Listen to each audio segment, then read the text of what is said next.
Kenapa orang yang religius bisa sampai melakukan pelecehan seksual?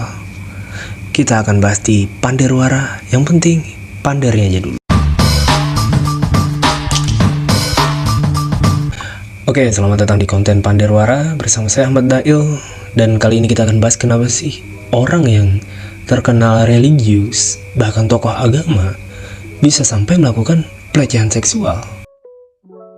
Pertama yang mesti kita pahami bahwa kita tidak bisa menyimpulkan atau menilai tingkat religiusitas seseorang hanya dari satu sisi saja, karena ada banyak cabang religiusitas dan satu cabang tidak bisa mewakili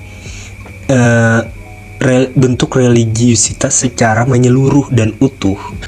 Makanya jangan kaget kalau ada orang yang kita anggap religius tapi melakukan kejahatan. Ada ulama yang melecehkan perempuan.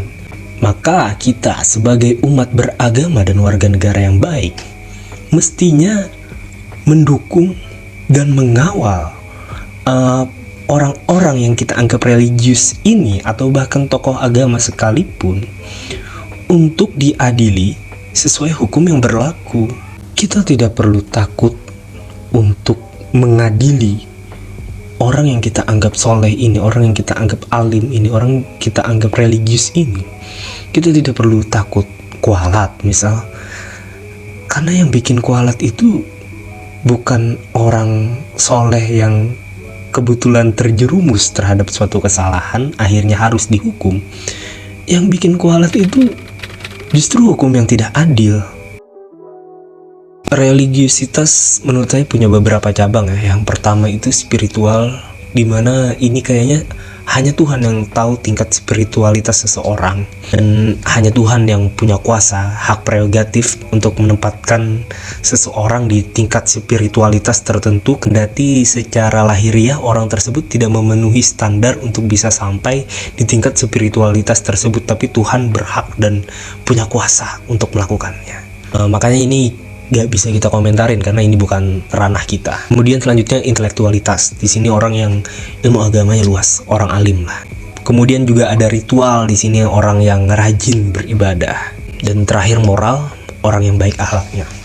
Jadi ada spiritual, intelektual, ritual, dan moral. Dan inti dari bentuk keseluruhan religiusitas ini adalah akhlak. Maka kita harus bisa memisahkan irisan-irisan religiusitas ini, sehingga kita bisa paham bahwa orang yang alim bisa saja tidak berakhlak, orang yang ahli ibadah bisa saja tidak berakhlak. Dengan tidak ada bekal akhlak pada dirinya, maka dia berpotensi untuk melakukan kesalahan, berpotensi untuk merugikan orang lain, berpotensi untuk melakukan kejahatan. Karena akhlak ini merupakan fondasi utama dari religiusitas ini, dan esensi utama dari religiusitas itu sendiri. Menurut Imam Ghazali, akhlak itu spontanitas. Maksudnya spontanitas ialah suatu perilaku yang alami, yang apa adanya aja, yang dorongannya dari empati, dari hati nurani, bukan karena dilatar belakangi oleh suatu larangan atau suatu perintah atau suatu peraturan, tapi murni dari kebaikan hati. Misal ketika berada di tempat umum dan kita tidak membuang sampah sembarangan karena kita tidak ingin mengotori tempat tersebut, karena kita ingin menjaga kebersihan tempat tersebut, bukan karena adanya larangan membuang sampah di situ, bukan karena ada tulisan buanglah sampah pada tempatnya. Mestinya kalau kita punya akhlak yang spontanitas tadi, kita bisa tersinggung oleh peraturan tersebut. Kok sampai harus dilarang buang sampah sembarangan? Kok sampai harus disuruh buang sampah pada tempatnya? Bukannya udah semestinya kita buang sampah pada tempatnya? Bukankah udah semestinya kita tidak boleh buang sampah sembarangan? Kok sampai harus disuruh? Kok sampai harus dilarang?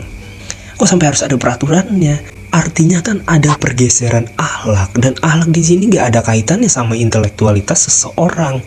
Karena itu gak nutup kemungkinan ada orang yang sudah sarjana tapi tetap buang sampah sembarangan, sebagaimana tidak menutup kemungkinan ada orang alim yang ilmu agamanya luas melakukan pelecehan seksual. Kalau dia punya akhlak, mestinya dia punya kesadaran bahwa perempuan ini sebagai manusia yang setara dengannya sebagai makhluk di hadapan Sang Halik, mengemban misi mulia yang sama sebagai khalifah di muka bumi ini tidak sepatutnya untuk dilecehkan. Albert Camus mengatakan kalau manusia itu makhluk yang paling menolak untuk menjadi dirinya sendiri. Artinya banyak manusia yang tidak manusiawi. Melakukan pelecehan seksual itu tidak manusiawi kan? Segala macam bentuk kejahatan, apapun motifnya, bisa sampai terjadi akibat nafsu yang berhasil menembus dinding kemanusiaan kita. Sehingga orang tega berbuat jahat karena dia tidak manusiawi lagi, tidak merasakan perasaan manusia lain yang dia sakiti, yang dia zolimi. Manusia punya nafsu, itu manusiawi. Tapi cara penyalurannya juga harus yang manusiawi. Itu bedanya kita dengan binatang. Kita tidak bisa menganalogikan kucing sebagai laki-laki dan perempuan sebagai ikan, dimana ketika kucing melihat ikan, itu ikan langsung disikat. Gak bisa.